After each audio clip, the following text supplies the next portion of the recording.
Hello, good morning everyone. तो आज हम क्लास 7 के इंग्लिश ग्रामर चैप्टर में use of the verb to be, has, have and had को पढ़ेंगे। कभी कभी क्या होता है, हमें जब हिंदी से इंग्लिश हम वाक्य बना रहे होते हैं तो हमें एक समस्या का समाधान करना होता है या समस्या फेस करनी पड़ती है कि हम अधिकार, खाने पीने, कष्ट, परेशानी, इन भावों को किस प्रकार से बनाएं। तो इनके लिए हम हैज़, हैव, हैड का प्रयोग करते हैं। हैज़ और हैव का प्रयोग हम प्रेजेंट टेंस में, हैड का प्रयोग हम पास्ट टेंस में करते हैं। कैसे, इसको आप देख सकते हैं। ये देखिए, इन दोनों का यूज हम प्रेजेंट में करेंगे और हैड का उपयोग हम पास्ट में करते हैं। इतनी बात समझ में आ गई। आगे देखिए, अधिकार, खाना पीना, परेशानी, कष्ट, आनंद आदि भाव अगर हो तो हम इन्हें हैज़, हैव, हैड का उपयोग करके बनाते हैं। जैसे आपके सामने एक एग्जांपल है, उसके पास एक सेब है, ही हैज़ एन एप्पल। उसके पास एक सेब है, ही हैज़ एन एप्पल। आप देख सकते हैं कि हैज़ जो है ये इस चीज को दिखाने के लिए लगाया गया है कि उसका उस सेब के ऊपर अधिकार है। अब बात कहाँ है कि हम कैसे इनको इंग्लिश रूप में रूपांतरित करेंगे या इंग्लिश में इसका हम ट्रांसलेशन करेंगे। तो चलिए इन सब चीज़ों को हम देखते हैं। हम अभी यहाँ पर सूत्र लिखेंगे, फॉर्मूला लिखेंगे कि हिंदी से इंग्लिश कैसे बनाते हैं और उनका उपयोग सीखेंगे। चलिए आगे बढ़ते हैं। और अभी हमने पिछले सेगमेंट में देखा कि हैज़, हैव, हैड का प्रयोग किस अर्थ में, कौन से टेंस में। हैज़, हैव का प्रयोग हम प्रेजेंट टेंस में, हैड का प्रयोग हम पास्ट टेंस में करते हैं। थोड़ी तबीयत नहीं सही है इसलिए आवाज़ थोड़ा इधर उधर हो सकता है, मुंह में छाले पड़े हैं, तो इसका थोड़ा ध्यान रखेंगे। पहले है अफर्मेटिव वाक्यों को। देखिए, जब भी हम हिंदी से इंग्लिश बना रहे होते हैं तो मुख्यतः 3 वाक्यों का हमें ध्यान रखना होता है। एक अफर्मेटिव टाइप का, फिर नेगेटिव टाइप का और फिर इंट्रोगेटिव टाइप का। इंट्रोगेटिव को हम अगले सेगमेंट में देखेंगे, फिलहाल हम अफर्मेटिव को देखेंगे। तो अफर्मेटिव वाक्यों को जब हम हिंदी से इंग्लिश बना रहे होते हैं तो किस प्रकार से सूत्र होता है। पहले हम रखते हैं सब्जेक्ट को इंग्लिश वाक्यों में, फिर हम रखते हैं हैज़ एंड हैड को आवश्यकता अनुसार, फिर ऑब्जेक्ट और कॉम्प्लीमेंट। यहाँ हमारे सामने लिखा है उनके पास एक कार है। इसको अभी हम नहीं देखते हैं। उनके पास एक कार है, चूँकि ये प्रेजेंट टेंस है, सब्जेक्ट हमारा है उनके, तो इसके लिए हम दे का प्रयोग करेंगे।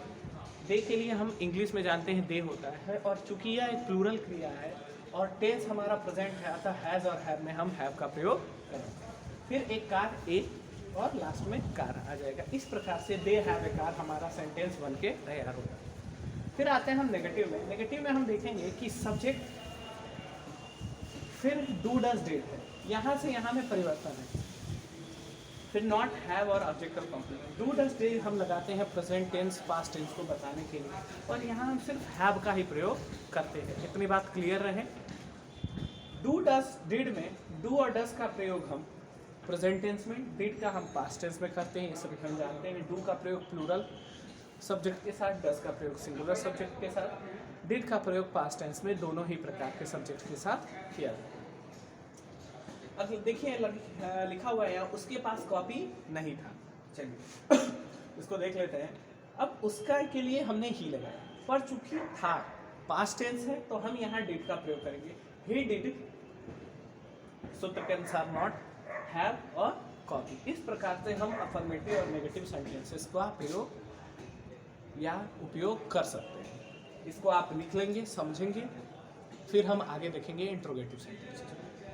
मैं यहाँ से हट जाता हूँ थोड़ी देर के लिए। अभी तक हमने देखा कि हम किस प्रकार से नेगेटिव और अफर्मेटिव को बनाते हैं। अभी हमारा है इंट्रोगेटिव, प्रश्नवाचक, जब प्रश्न पूछा जाता है। तो यहाँ हम पहले क्या रखते हैं, क्वेश्चन वर्ड, फिर डू डज डिड आवश्यकता अनुसार, फिर सब्जेक्ट, फिर नॉट अगर आता है तो, फिर हैव और ऑब्जेक्ट या कॉम्प्लीमेंट जो भी, और लास्ट में प्रश्नवाचक। ध्यान यहाँ इस बात का हमको रखना है कि हमारे पास 2 तरीके के क्वेश्चंस आते हैं हिंदी में। पहला वाक्य होता है जब क्वेश्चन करने वाला शब्द जो होता है वाक्य की शुरुआत में होता है, और दूसरे में जब वाक्य की बीच में होता है। इन दोनों को बनाने का तरीका अलग होता है। हम पहले भी ये सीख चुके हैं, एक बार फिर से इसे दोहराएं। जब वाक्य में क्वेश्चन वर्ड पहले आए तब हम क्वेश्चन वर्ड को इंग्लिश में रूपांतरित करते समय नहीं लगाते हैं। तब हम डू, डज या डिड मतलब कि ऑक्सिलरीज को आगे लगाते हैं। अब हमें इन ऑक्सिलरीज को चुनने के लिए सबसे पहले ये ज्ञात करना होगा कि इसमें सब्जेक्ट क्या है। उसके मतलब ही, तो हम यहाँ ही लिखेंगे। अब ही चूंकि सिंगुलर है और लास्ट में है आया है, अतः ये प्रेजेंट टेंस है, तो ही के लिए हम डज का प्रयोग करेंगे और लिखेंगे डज ही। क्या उसके पास, अब क्या है, सोने की अंगूठी, तो डज ही हैव, नॉट आया नहीं है, have a ring of gold. इसके बाद ठीक है, ये समझ में आ गया।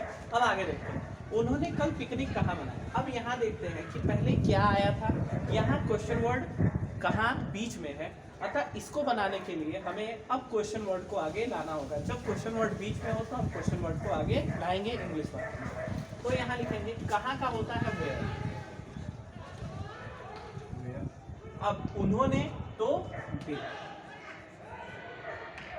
सॉरी यहाँ थोड़ा सा गलती, पहले हम ऑक्सिलरी को ले आएंगे, चूंकि दे यहाँ पर आएगा सब्जेक्ट, यहाँ होगा वेयर डू दे। डू के लिए हम लाएंगे क्योंकि मनाया जो है ये प्रेजेंट टेंस में भी हो सकता है, पास्ट टेंस में भी, तो अगर हम इसको पास्ट मानते हैं तो डिड लगाएंगे, अगर हम इसको प्रेजेंट मानते हैं तो हम डू लगाएंगे। वेयर डू दे, चूंकि कल है, बीता हुआ कल है, इसलिए हम डी ज्यादा लगाना बेहतर समझते हैं। Where did they have picnic yesterday. इस प्रकार से हम देखते हैं कि हमारा ये दो वाक्य बन गए। अब इसको आप लिख लीजिए और ध्यान ये रखेंगे कि जब भी आप जहाँ से भी प्रैक्टिस करेंगे, यहाँ जहाँ से भी आप इसके एक्सरसाइज या अभ्यास करेंगे, अभ्यास करने से पहले पूरे लेसन को एक बार दोहराएंगे, तब पश्चात ही अभ्यास करेंगे। बाकी अगले लेसन में मिलते हैं, हमारा अगला टॉपिक होगा use of their and it. धन्यवाद।